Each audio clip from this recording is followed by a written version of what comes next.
Bonjour Eligoka, merci de m'avoir invité. Merci de toujours répondre à notre invitation. Fumé Tekouabo, vous êtes journaliste, chroniqueur politique, je voudrais donc le rappeler aux auditeurs et auditrices de la Super Radio Métropolis Lomé. Fumé Tekouabo, la saison pluvieuse au Togo, disons au niveau de la côte ouest africaine, n'est pas sans incident et sans accident. Elle va par rapport à la capitale togolaise. Oui, tout le monde a vu ce qui s'est passé ce dernier jour quand il pleuvait à Lomé. Il y avait des voies qui se sont retrouvées sous l'eau du côté d'Agoué. Et on voyait que c'était tellement difficile de circuler en voiture, en moto, même à pied. Tout était inondé, c'était difficile, les voies étaient difficilement praticables. C'est un peu difficile dans certaines localités aussi, c'était un peu plus compliqué, c'est-à-dire de la capitale ou des zones périphériques. Des zones périphériques, je pense que c'est un peu compliqué. Mais ce que je déplore aussi, c'est que les bassins de rétention sont en train d'être pleins. Et il va falloir que les autorités togolaises prennent la mesure de la situation pour faire une canalisation, pour revoir la canalisation, parce que ces bassins de rétention, ces eaux-là vont où après. Voilà, quand on voit les bassins de rétention au niveau d'Agoué, au niveau d'Aboué, je pense que c'est à Bédi, Limousine, dans cette zone-là, de Albalépédo, vous voyez que ces bassins de rétention sont déjà presque pleins. Donc quand les pluies diluviennes vont survenir dans ce pays encore, quand il y aura de fortes pluies abondamment, quand il y aura assez de pluie abondante, je pense que la situation va être encore plus compliquée.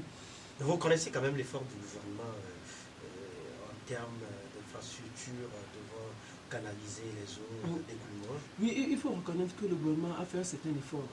Parce que je me rappelle très bien, on était encore très jeunes, 10 ans plus tôt, en 2008, les pluies diluviennes que le Togo a connues. Vous savez, je me rappelle, on venait de rentrer dans cette corporation, j'étais jeune stagiaire, journaliste. À l'époque, on avait couvert des trucs pas possibles. Au niveau de Devego, au niveau de Baguida, Atévier, Anoutien, on dirait déluge mais c'était tellement compliqué. De Noé. Et on avait fait des émissions en direct interactive à l'époque. On s'était déplacé à l'époque sur certains lieux, mais c'était pas possible. À Dakar, mais on a trouvé plein de trucs. À l'époque, c'était tellement difficile parce que c'était des pluies diluviennes. Ces pluies diluviennes, elles ne viennent pas tout le temps. Elles viennent par saison, par moment, par période. Donc en 2008, c'était le temps des pluies diluviennes. C'était un peu plus compliqué. Et là, il y avait plusieurs ménages qui ont vu leur maison détruite, qui ont vu leur domicile inaccessible, des gens pleurer, des médecins se sont mobilisés, le corps médical s'est mobilisé, il y avait des centres des centres d'accueil qui avaient été mis en place par le gouvernement, et il y avait des vivres qui s'y dirigeaient régulièrement. On était j'étais allé à Thévier, même certaines cultures des champs ont été détruites par des eaux. Je me rappelle avoir interrogé à l'époque le préfet d'alors, le préfet de Zion, qui s'appelait Anoumou à l'époque, je ne sais pas si c'est lui qui est toujours préfet. Vous le connaissez? Non, voilà. Donc, c'était des situations difficiles. Mais après, ce que je tiens à saluer aujourd'hui, les autorités togolaises se sont mobilisées pour trouver une solution rapide à cette situation. N'oubliez pas que c'est pendant cette période que le pont d'Amakpapé a été aussi rompu. Le pont d'Amakpapé, même le pont de Toglekope avait eu des fissures. Tout le pays vivait une situation catastrophique. Mais la réponse du gouvernement n'a pas tardé. Le gouvernement a fait des efforts.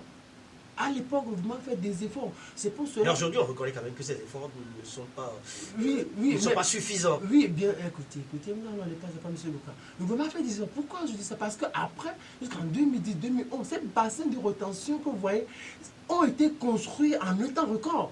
Je me rappelle que c'était confié à Gétu. Et j'étais aussi dans. Je faisais partie de ces journalistes que Gétu invitait régulièrement. pour aller suivre le terrain, les terrains sur lesquels on devrait construire ces bassins de rétention. Et des mois plus tard, on a vu ces bassins.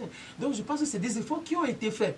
Mais des années plus tard, démontrent aujourd'hui à suffisance que ces efforts-là restent insuffisants parce que le monde est en train d'évoluer. Le temps est en train d'évoluer. Le monde est en train d'évoluer, Firmin. Vous parliez de plus d'dividendes par saison. Je pense qu'il faut également insister sur une étude de traçabilité de ces plus dividendes-là, connaître exactement quelle peut être leur fréquence annuelle. Oui, il faut revoir ça. C'est la météo, cela revient à la météo. Mais cela pose un autre problème. Vous avez toujours dit, vous êtes historien, que les Africains se sont accordés pour avoir l'indépendance. Mais après indépendance, ils ne se sont pas accordés sur la indépendance. Comment gérer leur pays? Définir un modèle de société, avoir un plan, un projet de vision sur peut-être 100 ans. 100 ans, 200 ans, des siècles. Non, ils n'ont pas pensé à ça. C'est pour cela que la politique d'urbanisation a manqué fortement en Afrique. Vous voyez ce qui se passe aujourd'hui en Côte d'Ivoire. C'est dramatique. C'est dramatique. Vous voyez ce qui se passe au Ghana. C'est dramatique. Ce n'est pas seulement le Togo. Ce n'est pas seulement le Togo. C'est une réalité africaine. C'est une réalité africaine. Mais il faut reconnaître que les Africains ont échoué au niveau 50 ans après. 50 ans après. Près de 60 ans. Près de 60 ans bientôt. Nous sommes en 2008. Près de 60 ans. Le système d'urbanisation, la politique d'urbanisation est très faible. Les Africains n'ont pas mis un accent particulier sur la politique d'urbanisation. Mais ce que je peux dire aussi, c'est que le président de la République, le gouvernement a fait un certain effort de 2011 à aujourd'hui. Parce que la plupart des routes que nous voyons aujourd'hui ont été construites en un temps record. S'il n'y avait pas ces routes-là au niveau d'Agoué, qu'en serait le mur aujourd'hui? Les critiques également portent sur la qualité de ces routes, oui, de ces infrastructures. Bien sûr. C'est des efforts qui ont été faits. Parce que le système d'urbanisation, je parcourais le livre La géopolitique africaine. La revue géopolitique africaine. Oui, la géopolitique africaine, un livre préfacé par le Premier ministre Edem Kodjo et le président Sassou Nguesso. Dans ce livre, où on parle du défi des villes africaines, le grand défi des villes africaines, il est dit quelque part que le Ghana, non, l'Afrique a observé un cours des plus tortueux en ce qui concerne l'urbanisation. Par exemple, si des pays comme le Burkina Faso, le Ghana ou encore le Cameroun ont connu de 2000 à 2010 une croissance urbaine vigoureuse, d'autres comme le Mozambique, le Soudan, le Malawi, le Togo ou encore l'Éthiopie ont au contraire enregistré une croissance beaucoup plus lente, inférieure à 2%, de 2000 à 2010. Ça veut dire que le Togo a souffert une croissance urbaine inférieure à 2%. C'est grave. Mais les efforts ont été un peu, à saluer de 2011 à aujourd'hui. L'autre chose, c'est la qualité. C'est la qualité de ces infrastructures. L'autre chose, c'est les caniveaux. On construit des routes, des jours après, vous voyez les caniveaux qui sont pleins. L'incivisme s'y ajoute. L'incivisme s'y ajoute. Non seulement ça, parce que je ne t'ai pas tout parler de la population, mais c'est que les caniveaux ne sont pas bien construits. Les caniveaux ne sont pas bien construits. Il y a un problème de qualité.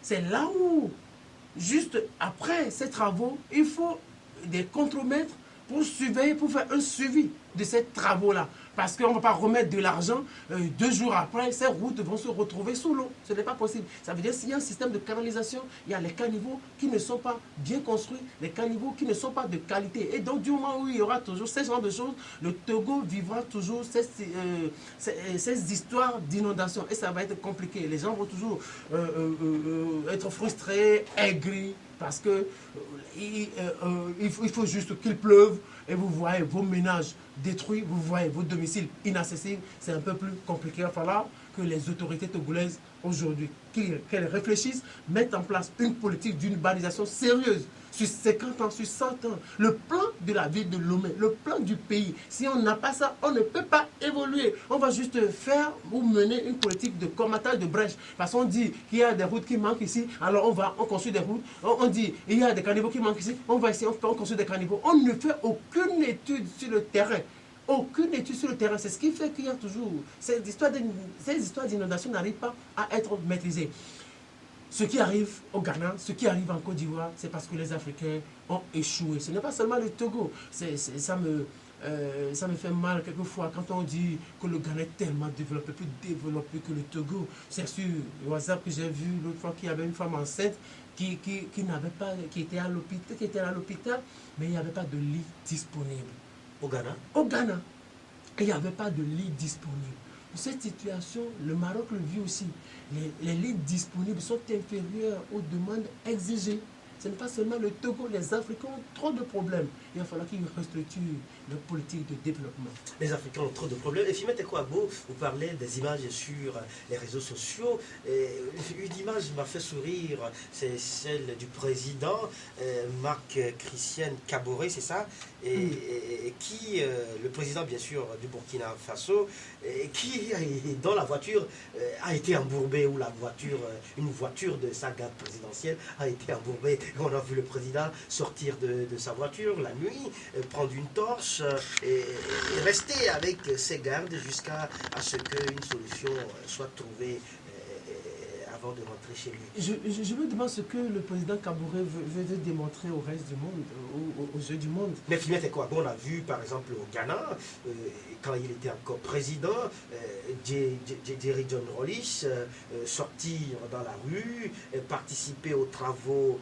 de nettoyage des caniveaux.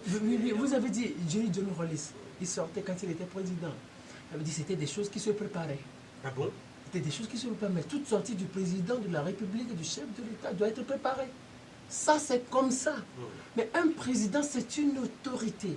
Et ce n'est pas n'importe quelle autorité. Mais c'est lui, l'œil du pays. C'est lui qui incarne le présent, le passé, le présent et l'avenir du pays. C'est lui qui incarne tout le pays. On ne s'amuse pas avec le président de la République, on ne s'amuse pas avec un chef d'État, on ne s'amuse pas avec sa sécurité. Ce que Kaboré est en train de faire, je me demande vous voyez ce qui lui est arrivé avec son état-major qui a été pris d'assaut par des terroristes. Vous voyez ce qui est en train de lui arriver, mais c'est parce que je vois en lui un président qui n'a pas d'autorité. Parce qu'un chef d'État, excusez-moi, un chef d'État sérieux ne ferait jamais ça. Parce que il est avec sa garde présidentielle. Quand vous parlez, écoutez, quand le cortège présidentiel passe et qu'il y a un souci avec un véhicule, ou c'est le véhicule du président de la République qui a un souci, on sort le président de la République de ce véhicule, on le place dans un autre et puis on part. Parce qu'on ne sait pas. Assuré. Assuré, c'est lui qui doit être tellement protégé parce que s'il y a quelque chose qui arrive à un ministre ou à un premier ministre, s'il y a quelque chose qui arrive à un directeur de société, on ne va pas trop en parler. Mais quand c'est le président de la République, c'est tout le pays. Et surtout que le Burkina est en proie à un terrorisme fou. À un terrorisme fou. Et il veut montrer quoi? C'est de la popularité. Mais attendez, il est en train d'abîmer la fonction présidentielle. Ce qu'il est en train de faire, ce n'est pas sérieux. Ce n'est pas sérieux. Mais sur les réseaux sociaux, des commentaires sont allés dire que voilà un chef d'État qui est beaucoup plus proche de sa population. Écoutez. Beaucoup plus proche de sa population. Et on ne le fera jamais faire ça. Écoutez, moi quand je verrai Ford Nassingbe faire ça, mais moi je vais le critiquer. Mais on parle du président de la République. Ah bon? On parle du président de la République. Le président, c'est lui la personne qui doit être tellement protégée, la plus protégée. Il est humain, il veut rester avec mais il doit qui assume sa garde. Il veut être, vous savez comment les dans amis... une situation difficile, faut-il les abandonner? Écoutez, dans une situation, faut-il les abandonner? Lui, il incarne le Togo. Les autres, non. Hein. Lui, il incarne le Togo. Les autres, non. Vous ne vous rappelez pas comment la situation était gérée juste au décès du président Adema? Vous avez vu les médias à l'époque? Comment tout le monde en parlait? Parce que c'est le président de la République. On ne s'amuse pas avec le président de la République. Vous imaginez que quand Trump devrait venir à Paris entre-temps, il y avait près d'un millier d'agents de sécurité américains qui étaient arrivés en France. Il y avait tout un dispositif sécuritaire sérieux. Les Français même n'arrivaient plus à gérer. Les Américains se sont déplacés jusqu'avec leur carburant. Il y avait des brouilleurs de téléphone. Écoutez, avant de continuer de parler de Trump, ça me rappelle ce que Obama, quand Obama était arrivé en France en 2009, comment la situation à la sécurité avait été gérée. Obama s'était déplacé avec 800 personnes, 400 agents de sécurité. Même avant qu'Obama ne sorte de son avion, il y a quelqu'un qui sort, qui hume l'air. L'air, pour voir si... Pour voir, c'était pas un point donné. C'est ça. Même avant que Obama ne mange, il y a quelqu'un qui goûte d'abord. Mais là, nous parlons de la première puissance du monde. Non, pas de la première puissance du monde. C'est un chef d'État. Parce que quelque chose arrive au chef de l'État, quand il y a une gratinure, on va dire le Togo. Ce que Kabore est en train de faire, mais excusez-moi, mais c'est de l'enfantillage politique. Kabore, il est dans son pays, il a la sécurité dans son pays. Il est dans son pays. Est-ce qu'il sait, il maîtrise le lieu, là où il est en train de passer, il maîtrise là. Quand un jour, des gens critiquaient Fouad sur les réseaux ou sur les médias en disant non, quand il était allé à Diablou, c'était quelque part où juste après la cérémonie, il était rentré dans son véhicule. Je me rappelle plus trop bien le sujet. Mais les gens le critiquaient. Mais j'ai dit, tout bain de foule, que le président sauf est bien préparé. Même ceux-là qui saluent le président, dans ce lot-là, il y a des agents de sécurité. C'est comme ça se fait. C'est comme ça, de façon républicaine. Quand le président arrive... C'est la tradition de la sécurité. Quand le président arrive quelque part, toute la main, quand vous voyez toute la main, les gens sont en train d'applaudir, en train d'acclamer. Même dans ce lot-là, dans cette frange de la population, il y a des agents de sécurité. Des fois, le président même salue des agents de sécurité. Peut-être que lui-même ne connaît pas. C'est ça la République. C'est ça la République. Parce qu'on ne veut pas, du jour au lendemain, avoir un problème où il y a dans la masse quelqu'un qui fasse du mal au président de la République. Tout est minutieusement préparé. C'est pour cela que des fois, quand le président se déplace ou il veut s'offrir un bain de foule, il y a des agents de sécurité qui le lui interdisent. Ils disent, monsieur, rentrez dans votre véhicule. Les agents de sécurité, quelquefois, sont plus puissants que le président. On lui dit, monsieur, rentrez dans votre véhicule. Ils assument sa sécurité. Ils assument sa sécurité. Ils assument sa sécurité parce que c'est le Togo. On lui impose des choses sécurité. On dit, monsieur, rentrez dans votre véhicule. Des fois, il veut s'offrir un bain de foule. On le lui interdit. Aux États-Unis, plus de 800 agents de sécurité. Quand le président des États-Unis s'est déplacé, plus de 800 agents de sécurité. Plus de 800 agents de sécurité. On ne les voit pas en uniforme, mais ils sont bien habillés. Ils sont bien habillés, cravatés. Ils ont leur microphone quelque part et leur écouteur. Et aussi, aujourd'hui, il y a plus de 3200 agents de sécurité qui sont membres de United Secret Service. C'est le service secret américain qui s'occupe de la sécurité du président américain. Ils sont au nombre de 3200. Ils assurent la sécurité. Et sur Obama, mais vous imaginez que quand Obama est arrivé à la Maison-Blanche, on lui a interdit l'utilisation de BlackBerry. Parce que BlackBerry est traçable. Est traçable. On lui a pris. C'est ce qu'il avait. On lui a pris. Son BlackBerry, il n'utilisait pas de téléphone BlackBerry. C'est quand Bush est arrivé qu'il avait fait des tractations pour qu'on installe à la maison, au bureau ovale, un ordinateur portable. Alors qu'avant lui, il n'y avait pas d'ordinateur portable au bureau ovale. Parce qu'on pouvait tracer tout ça. Les Américains ne s'amusent pas avec ce qu'on appelle le président américain. Et les Africains veulent démontrer quoi? Ce sont eux qui ont créé cette fonction-là.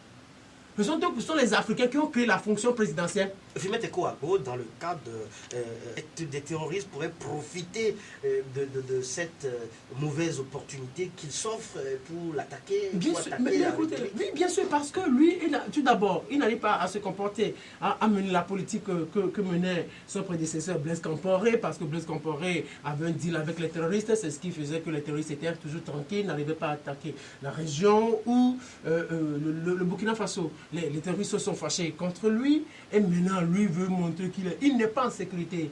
Le président Kabore, il n'est pas en sécurité. Si on arrive à attaquer son état-major, le siège de son état-major, le quartier général des armées burkinabé, si on arrive à attaquer, ça veut dire que le pays n'est pas en sécurité. Si le pays n'est pas en sécurité, s'il continue comme ça, on va profiter un jour et puis on va lui faire mal. Qu'est-ce qu'il veut démontrer? Qu'est-ce que les Africains veulent démontrer aux yeux du monde? Quand vous déplacez, vous savez, quand les chefs d'État américains, les présidents américains se déplacent, des fois même, il y a deux Air Force One. Il y a deux Air Force One. Ça veut dire quand un avion a un souci, alors on le pivote dans l'autre. C'est-à-dire, on ne s'amuse pas. Quand Obama était arrivé à Paris en 2009, je vous dis, sa limousine, dans sa limousine, il y avait 8 personnes. Il y avait les médecins, il y avait des poches de sang, il y avait des agents de sécurité, 8 personnes dans sa limousine. Si, et à l'époque, les reporters expliquaient, s'il y a quelque chose qui arrive à Obama, on va au moins le soigner avant qu'on arrive aux États-Unis. Quand Donald Trump était arrivé, entre-temps, à Paris, mais quand vous voyez sa limousine, ce qu'ils appellent de Gadiac One, c'est le nom qu'on donne à la limousine américaine, à la limousine présidentielle. Quand ils étaient arrivés avec cette limousine, les portières même seules faisaient 20 cm. Cette voiture blindée, les portières même faisaient 20 cm. Le président, c'est quelqu'un qui doit être tellement protégé. Et tout est calculé de façon millimétrée. Si ce que vous voyez au Burkina Faso, ça n'arrivera pas ici, au Togo. Non. Ça n'arrivera pas ici au Togo. Mais les Togolais ne s'amusent pas avec la sécurité présidentielle.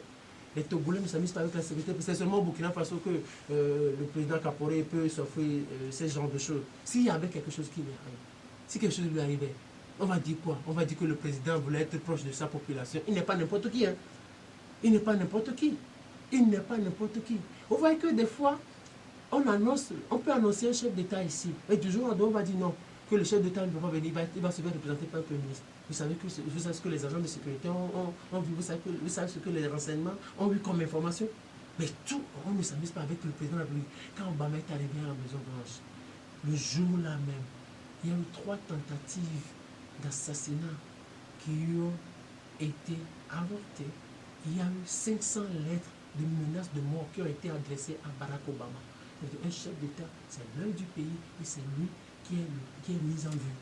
Eh bien, Firmin Teko Agbo, du Burkina Faso, de l'Afrique de façon générale, nous passons de façon particulière au Togo, où la crise sociopolitique reste toujours d'actualité.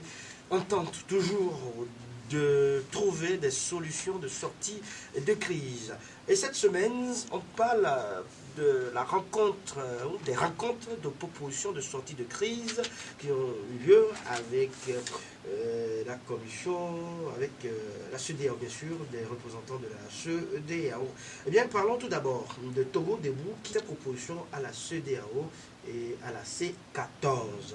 Proposition transmise à la CEDEAO et à la C14. Firmin Teko Agbo, il faut donc noter également que c'est de façon substantique. En substance, ce qu'on retient de cette proposition, c'est que le Front citoyen Togo Debout insiste toujours sur une période transitoire pour sortir le Togo de cette crise socio-politique. Vous savez, nous avons abondamment parlé de la transition dans cette émission. Mais elle revient, et cette transition, cette proposition de transition revient même dans les propositions de la C14. Et Togo Debout, qui est une organisation de la société civile, propose également la même chose. Et je rappelle donc que Togo Debout a fait cette proposition, cette fois-ci avec Kodi Togo, qui est une organisation de la diaspora togolaise.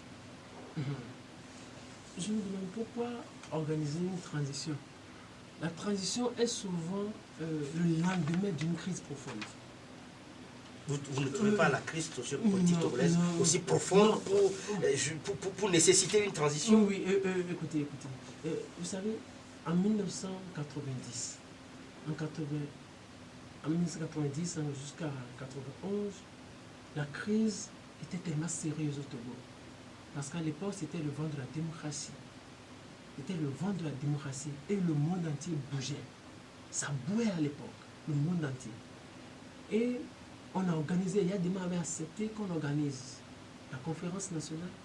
Et à l'issue de la conférence nationale, les décisions se sont imposées aux tenants du pouvoir, le pouvoir en place. Et le pouvoir a ordonné à ce que la transition ait lieu. Parce que la crise était profonde. On parlait d'un partage de pouvoir. Il fallait mettre le Togo sur les rails de la démocratie. Il fallait de nouvelles lois parce que le pays était dirigé par le général Eyadema seul. Il avait tout dans ses mains, il avait tout le pays dans ses mains. L'opposition voulait participer à la gestion du pouvoir. Comment le faire à l'époque? Il fallait mettre en place une transition qui allait rédiger une nouvelle constitution, qui allait préparer les élections à venir pour qu'on puisse avoir de nouveaux dirigeants qui allaient diriger à l'époque le Togo que nous avons connu. Mais la transition a été accordée parce que c'était une crise. Aujourd'hui, il y a quelle crise? Dites-moi, il y a quelle crise? Quelle crise profonde qui puisse nécessiter une transition? Parce que quand vous ne faites pas cette analyse-là, je voudrais parler des opposants, quand il ne faut pas cette analyse-là, ils ne vont pas être compris par les émissaires et les facilitateurs. Parce que les facilitateurs vont se dire, il y a quoi au Togo en réalité? Réforme constitutionnelle, institutionnelle, le vote de la diaspora. Est-ce que l'Assemblée nationale, le Parlement est mort? Le Parlement est inexistant dans le pays? Est-ce qu'il y a des institutions qui fonctionnent? Il y a la Cour constitutionnelle. C'est cette Cour-là qui valide les candidatures. Elle continue de le faire. Il y a l'Assemblée nationale. Il y a des députés, mais de l'opposition aujourd'hui à l'Assemblée nationale. Il y a des députés qui sont issus de l'opposition, qui sont à l'Assemblée nationale. Donc, le Parlement aujourd'hui n'est plus monopolaire comme en 1990. Aujourd'hui, l'opposition est représentée dans certaines structures. Il y a l'UFC aujourd'hui au gouvernement. Il y a l'AMC au Parlement. Il y a le CAR au Parlement. Maintenant, vous voulez les réformes constitutionnelles et institutionnelles. Vous voulez le vote de la diaspora. Donc pour vous, une crise portant sur les réformes constitutionnelles et institutionnelles ne nécessite pas du tout une transition. Une transition, mais écoutez, nous ne sommes pas en train... On ne blague pas. Mais on parle de la politique. Les opposants doivent prendre au sérieux la politique. Mais ceux qui font cette proposition, cette fois-ci, ce ne sont pas des opposants, c'est des acteurs de la société civile. Non, des acteurs, non, ils ne jouent pas leur rôle. Vous savez, tout le monde fait de la politique. Je l'ai toujours dit ici. Vous, ce que nous sommes en train de faire, en fait, c'est de la politique. Ma grand-mère qui est au marché... Nous parlons politique. Je mesure bien mon mot. Ok, allez-y. Ma grand-mère qui est au marché, qui paie des impôts, fait de la politique. Elle contribue à la gestion de la cité. C'est de la politique au fait qu'elle fait. Tout le monde fait de la politique. Ça veut dire que la société civile peut faire de la politique. Mais elle ne doit pas être clivée.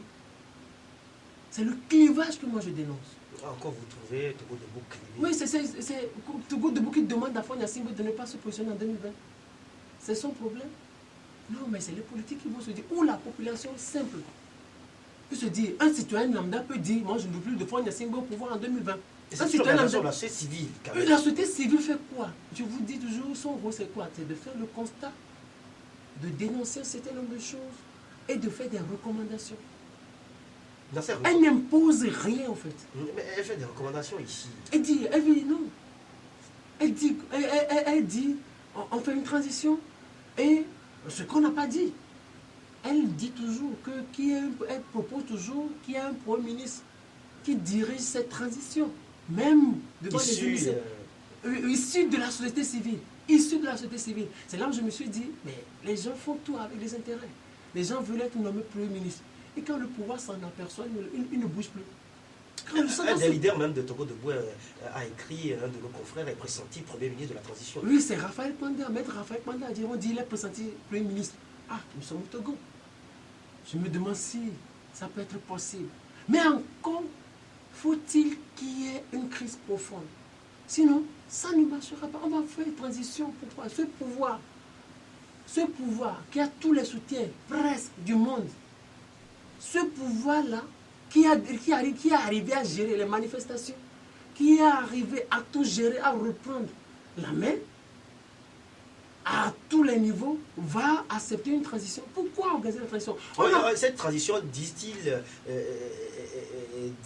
à la tête du pays, pour certains, donc, il faut instaurer, disent-ils, une transition à la tête du pays avec, bien sûr, l'actuel chef d'État toujours aux manettes devant déboucher sur des élections libres et transparentes en 2018, auxquelles il, bien sûr, parlant de Fonya Simbo, n'aurait plus la possibilité de se présenter.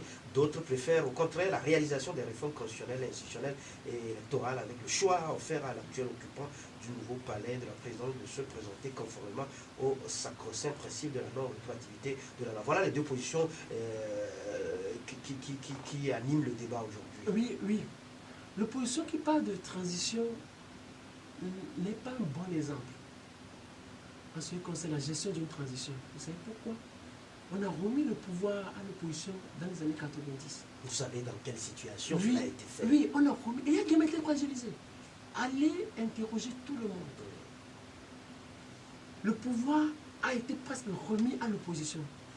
Mais Joseph Kofigo l'a dit dernièrement, en fin l'année dernière, que lui, il était presque le président de la République du Togo, parce que c'est lui qui présidait le Conseil des ministres. C'est lui qui dirigeait le Togo. À l'époque, l'opposition avait tout. L'opposition avait tout pour organiser les élections, l'opposition avait tout pour mettre le Togo sur les rails de la démocratie. Mais qu'est-ce qu'on n'a pas fait? Qu'est-ce qu'on n'a pas obtenu? On a dit, il y a des sous qui ont été dilapidés. J'écoutais, c'est bizarre, hier je cherchais quelque chose, une radio a capté, puis je suis tombé sur votre radio, et il y avait quelqu'un qui parlait, qui disait que les voitures du garage central avaient même disparu. Et on avait même vendu certaines voitures à un prix de 500 francs CFA. Et c'est à vérifier aussi. C'est à vérifier. Mais ce n'est pas la première personne qui dit ça. Ce n'est pas la première personne que j'entends Donc dire pour ça. vous, cette transition qui a permis à ce que, qui a donné le pouvoir donc, à l'opposition à l'époque a échoué et donc il ne faut plus tenter une autre? Non, mais s'il faut tenter une autre, mais encore faut-il que nous soyons dans une crise similaire à celle que nous avons connue au début des années 90. Regardez, on pouvait obtenir on pouvait engager aussi une transition en 2005. Akila Essoboko, le ministre de l'Intérieur de l'époque, le patron des élections à l'époque, avait dit, mais il faut qu'on aille à une transition. Parce que c'était une crise. Il y avait des gens était beaucoup plus profonde. Elle était beaucoup, oui, mais parce que les gens mouraient à l'époque. On ne pouvait pas gérer le pays comme ça. On ne pouvait pas aller aux... Parce qu'il y avait des gens qui étaient déjà morts, des gens qui avaient été emprisonnés, des gens qui étaient... Les interventions de la communauté internationale étaient aussi dures. Étaient dures. Il y a des gens qui ne voulaient pas de Fournier Singh à l'époque. L'Allemagne n'était pas trop favorable au régime. Seule la France soutenait le régime de Lomé. Il y avait des gens de la communauté internationale, mais c'était tellement dur. Mais Obasanjo, qui avait changé de position après, a dit non, on ne veut pas de ce régime. Une transition pourrait marcher à cette époque. Une transition pourrait marcher. Et il y avait quelqu'un du pouvoir qui avait dit, quelqu'un du pouvoir, celui qui organisait les élections, a dit non, on ne peut pas aller aux élections dans ces conditions-là. Allons à une transition. Ces opposants ont refusé. Selon des informations, J-Christ Olympio proposait une transition. J-Christ Olympio proposait une transition à l'époque en 2005. Je l'ai dit ici. J-Christ Olympio proposait une transition. Mais c'est le lieutenant qui était là, il a dit non, on pouvait organiser une élection en 2 mois, en 2 mois, en 2 mois. Ce régime qui avait tout, technique, finance, armée, on pouvait organiser une transition à l'époque. Ils ont dit non. Et aujourd'hui, on n'a rien. Et ils disent on va organiser une transition. Et dire qu'on n'a rien, c'est Ils ont quoi? Ils ont quoi aujourd'hui? Ils ont quoi aujourd'hui? Ils ont la rue pour faire pression sur le pouvoir. Ils ont la rue. Alors qu'ils fassent pression sur le pouvoir. Ils ont tenté Togo mort il y a quelques jours, le lundi dernier. Comment vous l'avez apprécié? Togo mort, moi ma question est demeure. Pourquoi organiser Togo mort? On va faire quoi? Ils vont aller où avec ça? Et je l'ai dit la semaine passée ici. On a fait 9 mois de grève. Ça veut dire que le Togo est mort pendant 9 mois. Rien n'a changé. Aujourd'hui, il faut Togo mort. Il faut continuer. Il faut faire Togo mort, Togo ressuscité. Rien ne changera. Mais ce qu'ils sont en train de faire, qui est grave pour l'opposition togolaise, c'est qu'ils sont en train de tuer l'opposition. La C14 est en train de tuer l'opposition. C'est ça qui n'est pas bien pour l'intérêt du pays. Ce n'est pas bien. Parce que la C14 est en train de fragiliser l'opposition. Jean-Pierre Fabre avait tué l'opposition avec ses marches. Pendant 4 ans, des gens lui avaient reproché en disant non, avec ce que vous êtes en train de faire, la marche est en train de perdre son mythe. Pendant 4 ans, la marche a disparu, a perdu de sa ferveur, a perdu de son mythe, a perdu de son efficacité. Maintenant, Tikpia Tchadama est revenu. Et la marche a repris. Ça veut dire l'opposition est ressuscitée en quelque sorte. Et le pouvoir a eu peur. a ressuscité l'opposition. Tikpia Tchadama a ressuscité l'opposition. Maintenant, le pouvoir a eu peur. Le pouvoir se dit, ah, j'ai en face de moi des gens, j'ai en face de moi une opposition. Qu'est-ce qu'il faut faire? Il faut envoyer ce projet, cet avant-projet de loi à l'Assemblée nationale. Parce que le pouvoir a eu peur. Parce la pression a été beaucoup plus la pression a été beaucoup plus poussée, plus forte. Et le pouvoir a eu peur. C'est ça a passé. Jusqu'en août, septembre, il y avait une opposition. Jusqu'en août, septembre, octobre, il y avait une opposition au Togo. Il y avait une certaine... Il appelle, quand ça tarde un peu, quand ça traîne un peu, Jean-Pierre Frère m'appelle, dit, eh, ça traîne. Mais je ne vous raconte pas des histoires, monsieur. Et je vois, donc, Jean-Pierre Frère, il touche cet argent. Alors que ces 500 millions devraient lui permettre de mettre en place tout un cabinet, toute une institution en bonne et due forme, avec des secrétaires, avec des employés des Togolais, des agents de sécurité, des cuisiniers et autres. Au moins des responsables en communication, toute une équipe. Mais il bouffe cet argent lui seul. C'est 500 millions, il le bouffe seul. C'est grave pour le pays. Parce qu'en Grande-Bretagne, vous savez pourquoi on finance l'opposition? Entre le Premier ministre et le chef de file de l'opposition, ils ont presque le même salaire. Il n'y a qu'un centime qui serve de différence. Un centime qui serve de différence par rapport à leur salaire. Parce que on se dit, le Premier ministre anglais se dit, je ne peux pas avoir toutes les informations.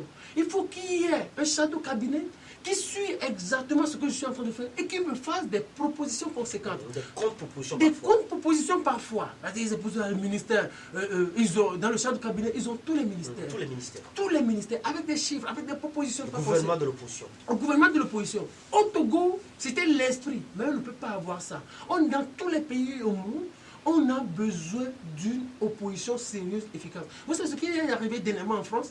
Les républicains sont descendus sur le terrain. Il y avait François Baron qui était descendu sur le terrain en disant aux populations, moi je suis tellement... moi je mène une politique de proximité, je suis avec vous, vous voyez le gouvernement, vous voyez les ministres, ils sont juste à Paris, ils ne descendent pas sur le terrain. Et Macron, l'ayant appris, a demandé à tous ses ministres de descendre sur le terrain. Très rapidement. Très rapidement. Mais ce qui s'est passé, c'est ça une opposition. Au Togo, on n'a pas d'opposition. On ne fait que tuer l'opposition. Ce n'est pas bien pour l'opposition. Ce n'est pas bien pour le président de la République. Ce n'est pas bien pour le pays. Parce que le pouvoir qui est en place ne peut pas tout faire. Il y a des dossiers dans les ministères. L'opposition ne sait jamais prononcer ces dossiers. Et on en parlait d'agropole. L'opposition ne sait pas comment gérer. Le ministère de l'Agriculture, le ministère de la Communication, le ministère de l'Énergie, le ministère du Développement, la base. L'opposition ne maîtrise rien, ne fait aucune proposition par rapport à ces départements. L'opposition attend venir au pouvoir pour donc réformer toutes ces institutions et pour permettre à ce que les choses puissent aller mieux. C'est ce que dit ces leaders politiques. Est-ce que François Baron en France, les Républicains, a attendu d'abord venir au pouvoir avant de poser un certain nombre d'actes? Mais écoutez, ok, ils attendent de venir au pouvoir. Ils ont eu le pouvoir en 91. Ils en ont fait quoi? C'est ce qui fait que cette opposition, moi je le dis toujours, même si on me critique avec véhémence, cette opposition n'est pas prête pour avoir le pouvoir. Cette opposition que nous avons n'est pas prête pour avoir le pouvoir. Elle n'est pas prête. Je le répète, elle n'est pas prête. On lui a remis le pouvoir en 90. On a vu ce qu'elle en a fait. Et aujourd'hui, elle veut encore le pouvoir. Mais il faut qu'elle soit prête, qu'elle s'apprête. Qu'elle soit prête sérieusement et on lui remettra le pouvoir. La transition, c'est ce que propose donc Togo Debout. Une autre proposition soumise également aux représentants de la CEDEAO, c'est une proposition du GRET, le groupe des républicains et écologistes du Togo, qui est un regroupement politique avec à sa tête Amélan, professeur Amélan, et Abbas Kaboua du MRC. Le GRET propose dans ses plaidoyers à la CEDEAO de demander le nettoyage du fichier électoral, d'exiger la recomposition de la Commission électorale nationale indépendante et l'entrée au sein de cette commission des représentants des formations politiques de l'opposition et surtout de rejeter la demande d'instauration d'une transition au sommet de l'État. Ceux qui ont remporté l'élection présidentielle de 2015 doivent aller au terme de leur mandat. Soutient Abbas Kaboua qui estime que la demande d'une transition ne se justifie pas et ne répond à aucune exigence juridique. Ça ne se justifie pas et c'est une aberration juridique, pense Abbas Kaboua. Firmin Tekouabo, Abbas Kaboua et le GRET désormais se jette désormais dans la voie de résoudre cette crise, de faire des propositions de résolution de cette crise. Oui, je pense que ce n'est pas le GRET seul qui a été invité. Il y avait aussi les centristes qui étaient invités. Donc on est en train de tenir compte de toutes les propositions aujourd'hui. La C14 n'est plus seule. Parce que la C14 et le pouvoir ont échoué. En ce qui concerne le dialogue, ils n'ont rien pu obtenir. Et donc il faut maintenant, la participation avoir la participation des autres acteurs politiques. Des autres acteurs. Il faut maintenant la participation de tous les autres acteurs. Et pourtant au départ, la C14 n'avait pas toléré ou n'avait pas accepté que ces acteurs politiques soient au dialogue. Oui, c'est ce que je vous disais sur cette affaire. La C14, je vous avais dit à l'époque qu'elle n'irait nulle part. Vous m'avez critiqué. Elle croyait à un moment donné qu'elle pouvait faire tout seule. Parce que elle voyait le pouvoir déjà comme ça. C'est comme elle s'est comportée comme Manuel Valls en France, qui s'est déplacé ici, qui a vu le palais le fauteuil présidentiel français tout près, qui a vu le palais de l'Élysée à 2 mètres de lui, il s'est comporté n'importe comment, il est venu à Lomé, il y avait un tapis rouge, il était allé au Gabon, donc il s'est vu président. Donc il disait le gâteau était à lui seul. Et on voit aujourd'hui là où est Manuel Valls. Et la C14 s'est exactement comportée comme Manuel Valls jusqu'en février. Elle s'est dit non, le dialogue c'est moi. Et elle voulait éliminer tous les autres adversaires. Elle disait c'est nous qui sommes capables, c'est nous qui avons la virginité de pouvoir discuter avec le pouvoir. Les autres, c'est le diable, c'est nous et nous seuls. Ils sont allés, ils sont où aujourd'hui? Ils n'y en est pas. Donc aujourd'hui, on a besoin de la participation de tous. Tous les Togolais doivent se prononcer. Tous les Togolais doivent se prononcer. S'il y a Kodi Togo, c'est la diaspora, nous les respectons. S'il y a Togo Debout, c'est une bande d'activistes, nous les respectons. C'est aussi leur manière de voir les choses, c'est une bande d'activistes, nous les respectons. s'il y a le GRET, nous les respectons. S'il y a les centristes, nous les respectons. S'il y a le pouvoir, nous le respectons. S'il y a la sécurité, tout le monde doit se prononcer. Mais que les gens ne revendiquent aucune virginité en disant eux, c'est eux, alors qu'en réalité, ce n'est pas le cas. Ils ont échoué. Le pouvoir et la C14 ont échoué au niveau du dialogue, qu'ils le reconnaissent. Et que la CEDEAO rencontre tout le monde aujourd'hui et qu'on tienne compte de toutes les propositions, mais des propositions pragmatiques. Mais que les gens enlèvent ou s'abstiennent de leur rêverie pour qu'on fasse avancer le pays, parce qu'on est en train de rêver. Fimette Kouabo, analysons la proposition du GRET qui a rencontré mercredi 20 juin 2010 le groupe M. Garba Lompo, qui est donc l'ambassadeur permanent de la CEDEAO ici à Lomé. Le GRET propose, je répète encore, le nettoyage du fichier électoral, exige la recomposition de la Commission électorale nationale indépendante et l'entrée au sein de cette commission des représentants des formations politiques de l'opposition, surtout rejette l'idée de la transition. Nettoyage du fichier électoral, et recomposition de la Commission électorale nationale indépendante et l'entrée au sein de cette commission des représentants des formations politiques de l'opposition. Oui, fichier électoral, c'est ça. Trois grandes propositions. Oui, fichier électoral, c'est ça qui pose toujours des problèmes. Est-ce que Adat Olympio est venu nettoyer et on a vu ce que ça lui a coûté. Il était un peu pressé, donc le pouvoir lui a montré qu'il était le pouvoir et on voit aujourd'hui ce qui est en train de lui arriver. Mais là où le péché a été commis, c'est la participation du CAF 2015 à cette élection-là. Quand l'OIF s'est déplacé sur le terrain togolais, à l'époque, avec toutes les expertises possibles, avait dit ce fichier est consensuel, mais non fiable. Quand on dit ça déjà, ça veut dire qu'il y a un discrédit sur les résultats des élections. Quand on dit non fiable, la non-fiabilité est consensuelle, ça veut dire les résultats ne seront pas crédibles. Ça veut dire qu'il y a un discrédit sur les élections. Mais vous acceptez à avoir des résultats non crédibles. C'est ce que ça veut dire. Le pouvoir et le CAP 2015 ont accepté d'avoir des résultats non crédibles à la présidence. Et donc au lendemain des résultats, normalement, pas de réaction. Pas de réaction. Pas de réaction en réalité. Et Jean-Pierre Farba, bon, à l'époque, avait bien fait. C'est pour cela qu'il n'avait pas saisi la Cour constitutionnelle. C'est lui qui avait accepté ces résultats-là. Aujourd'hui, pour résoudre le problème togolais, il faut aller à ça. Il faut nettoyer le fichier électoral. Parce qu'on ne peut pas chaque fois aller à des élections et avoir toujours les mêmes problèmes.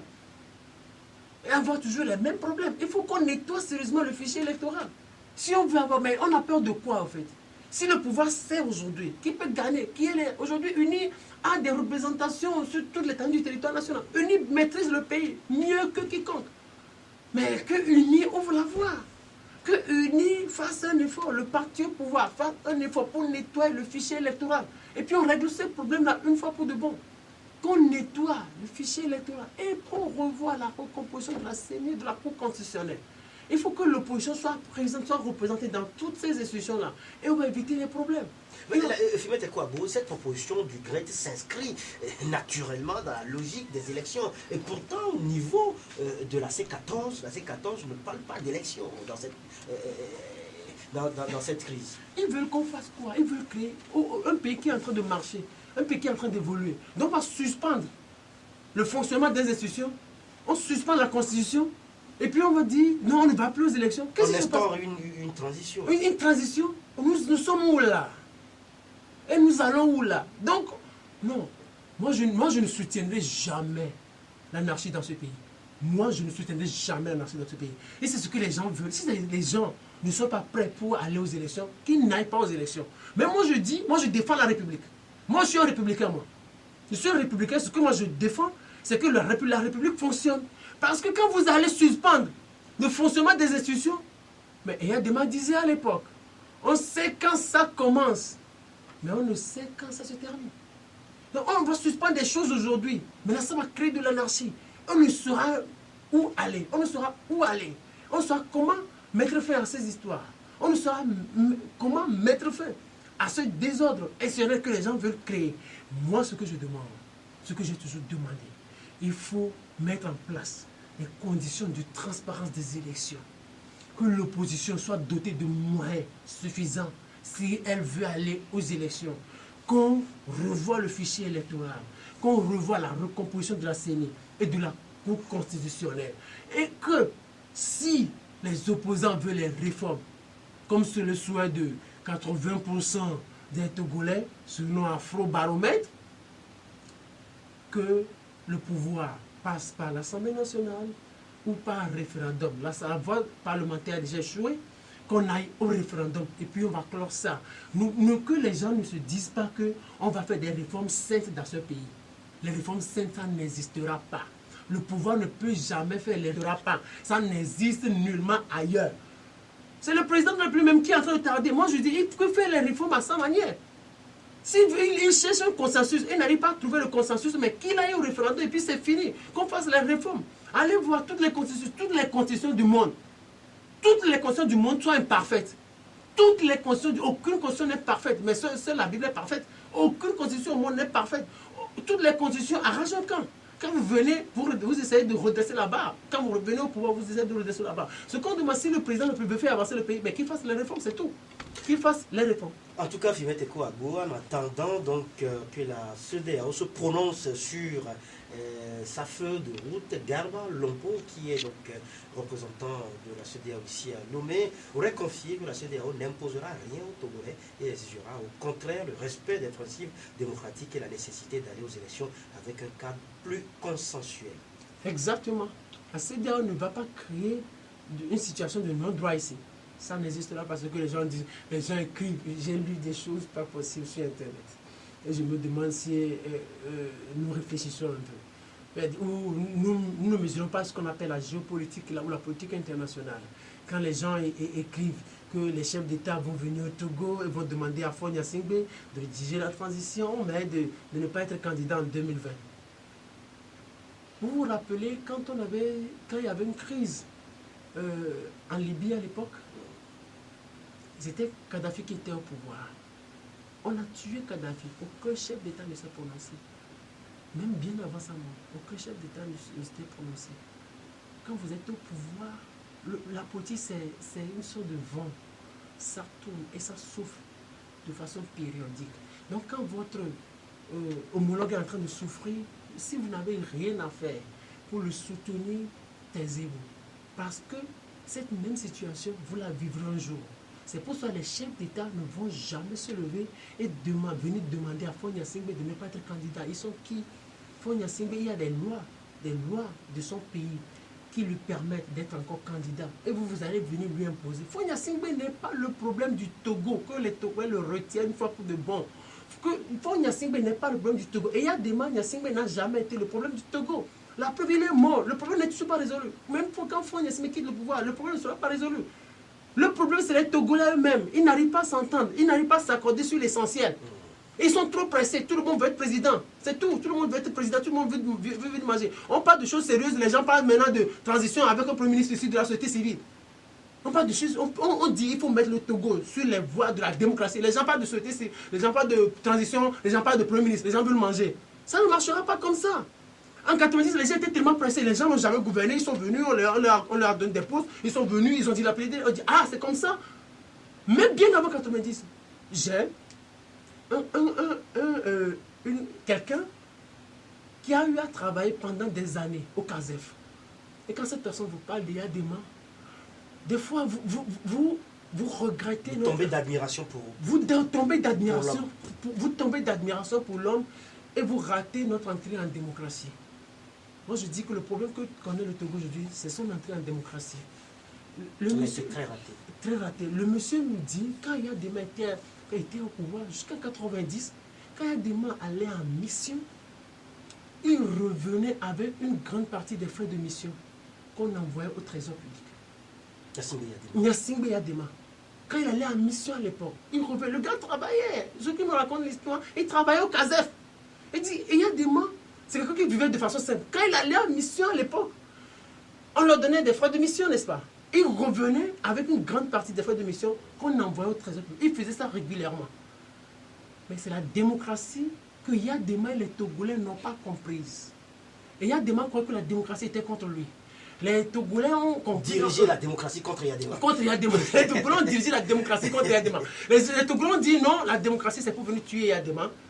Et alors, il faut le sauter. Et Yadema dit, ah, la démocratie, c'est pour venir me tuer. Lui ne comprenait rien de la démocratie. À l'époque, quand ça était, c'était grave. On était encore tout petit là. Et ils n'ont pas pu nous dire.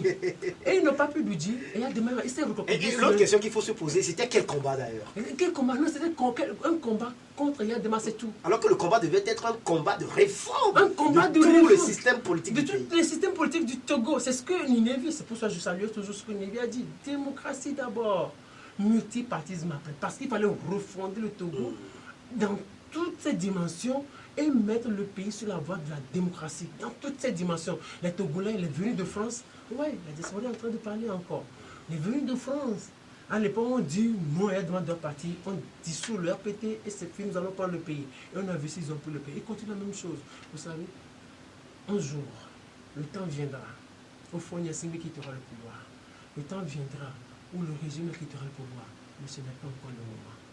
En tout cas, Dieu est le maître des temps et des circonstances. Fimet Tekouagbo, un petit mot sur le Togo qui devient membre du comité intergouvernemental de l'UNESCO.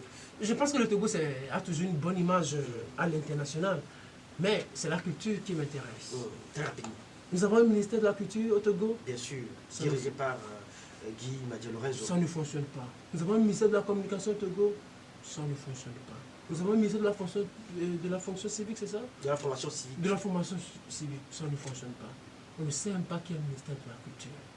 On ne sait, il n'y a aucun programme, aucun projet pour refonder la culture togolaise. Vous voyez, il y a les artistes qui souffrent comme ça. Les artistes, il n'y a pas de prestations, ils n'ont rien. Les artistes n'ont pas de formation, les artistes n'ont pas de budget. Les articles, il y a l'aide à la culture. À la culture. Écoutez, vous savez, là où vous êtes, si vous n'avez pas une certaine formation, et je viens vous remettre de l'argent pour faire ce pourquoi vous n'avez jamais été formé, vous avez fait quoi? Vous avez dilapidé les sous. On peut remettre des milliards aux artistes, ça ne marchera pas. Il faut une politique culturelle sérieuse au Togo. Notre ministre de la Culture n'existe pas dans ce domaine. Nous avons un ministère de la Culture qui n'existe pas. Pourquoi cumuler tout ça? Ministère de la Communication, de la Culture, de la formation, des sports, lui seul. Mais il va être inefficace. C'est ce que nous dénonçons. On ne peut pas tout cumuler, remettre tout entre les mains d'un seul. Il n'y a pas des gens qui puissent être ministres des sports, il n'y a pas des gens qui puissent être ministres de la culture, il n'y a pas des gens qui puissent être ministres de la communication. Regardez dans ce même gouvernement, il y a quelqu'un qui cumule plus de 3-4 postes. Ministère de la communication, de la culture, de la formation civique.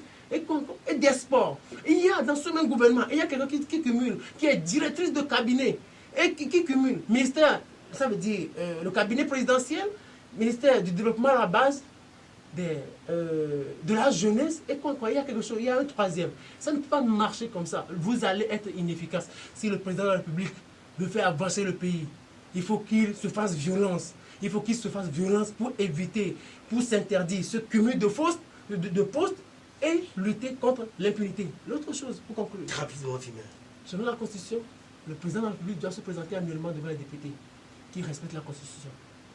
Merci à vous, Firmin Teko Agbo, journaliste chroniqueur politique qui donc décrypte l'actualité avec nous tous les vendredis ici sur la Super Radio Métropolis Lomé dans l'émission Actu Débat. Merci également à vous tous qui nous avez suivis sur la 97.1. Merci à Rapide Dégouin pour l'assistance technique au micro. Et les Plim Goka, donc à nous, c'est bien moi. Au revoir et prenez très bien soin de vous. La vie est une chance, mieux une grâce.